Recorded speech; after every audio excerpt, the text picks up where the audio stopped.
प्रदेश की राजनीति में 2027 के विधानसभा चुनाव से पहले एक नया सियासी मोर्चा खुल गया है और इस बार केंद्र में है बहुजन राजनीति के बड़े चेहरे कांशीराम।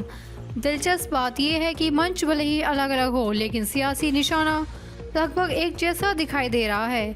समाजवादी पार्टी, बहुजन समाज पार्टी और कांग्रेस तीनों दल कांशीराम जयंती को लेकर अपनी अपनी रणनीति बना रहे हैं और अब खबर है कि कांग्रेस नेता और लोकसभा में नेता प्रतिपक्ष राहुल गांधी भी कांशीराम से जुड़े एक कार्यक्रम में हिस्सा ले सकते हैं। क्या यह सिर्फ एक कार्यक्रम है या फिर 2027 की सियासी विसात पर दलित और पिछड़े वोट बैंक को साधने की बड़ी रणनीति?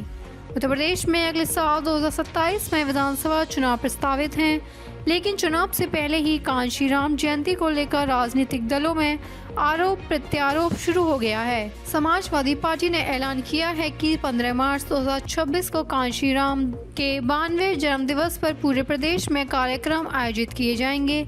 सपा इस दिन को बहुजन समाज दिवस यानी पीडीए दिवस के रूप में मनाएगी।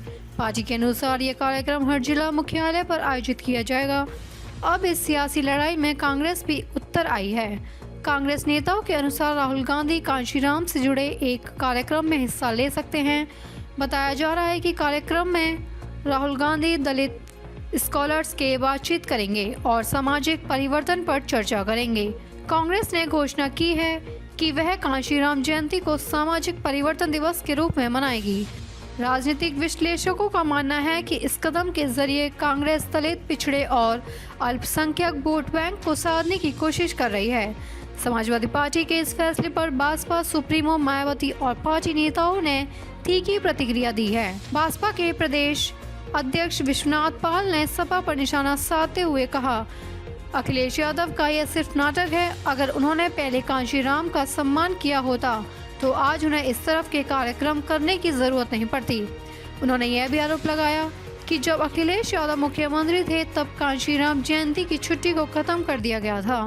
राजनीतिक जानकारों का मानना है कि भले ही कांग्रेस और समाजवादी पार्टी अलग अलग मंचों से कार्यक्रम करें, लेकिन उनकी सियासी रणनीति लगभग एक जैसी है। दोनों दल का लक्ष्य है दलित वोट बैंक को मजबूत करना, पिछड़े वर्ग को अपने साथ जोड़ना और बीजेपी व बसपा के पारंपरिक वोट बैंक में सेंध लगाना। सूत्रों के अनुसार 2027 का चुनाव इंडिया अलायंस के बैनर तले सपा और कांग्रेस मिलकर लड़ सकते हैं, जहां सीटों का बंटवारा भी संभव है। लोकनीति CSTS के आंकड़ों के मुताबिक 2024 लोकसभा चुनाव में इंडिया अलायंस को कई वर्गों का बड़ा समर्थन मिला था। यादव 82%, कुर्मी कोयरी 34%, अन्य पिछड़ी जातियां 34%, जाटव 25%, गैर जाटव दलित 56%, अगड़ी जातियां 16%, मुस्लिम 92%। भाजपा का वोट शेयर यादव 2%, कुर्मी कोयरी 2%, अन्य पिछड़ी जातियां 3%, जाटव 44%, गैर जाटव दलित 15%, अगड़ी जातियां 1%, मुस्लिम 5%। एनडीए का वोट शेयर यादव 15%, कुर्मी कोयरी 61%, अन्य पिछड़ी जातियां 59%, जाटव 24%, गैर जाटव दलित 29%, अगड़ी जातियां 79%, मुस्लिम 2%। अगर इन आंकड़ों को देखें तो जाटव वोट बैंक में भाजपा इंडिया अलायंस से 19% आगे रही। यही वजह है कि सपा और कांग्रेस की कोशिश है कि इस 19% के अंतर को कम किया जाए और इन वर्गों में भाजपा को नुकसान पहुंचाया जाए, जहां वह अभी भी मजबूत मानी जाती है। तो साफ है, उत्तर प्रदेश की राजनीति में 2027 का चुनाव अभी दूर है, लेकिन सियासी शतरंज की चालें अभी से चलनी शुरू हो चुकी हैं। कांशीराम जयंती के बहाने दलित और पिछड़े वोट बैंक की नई जंग शुरू हो चुकी है।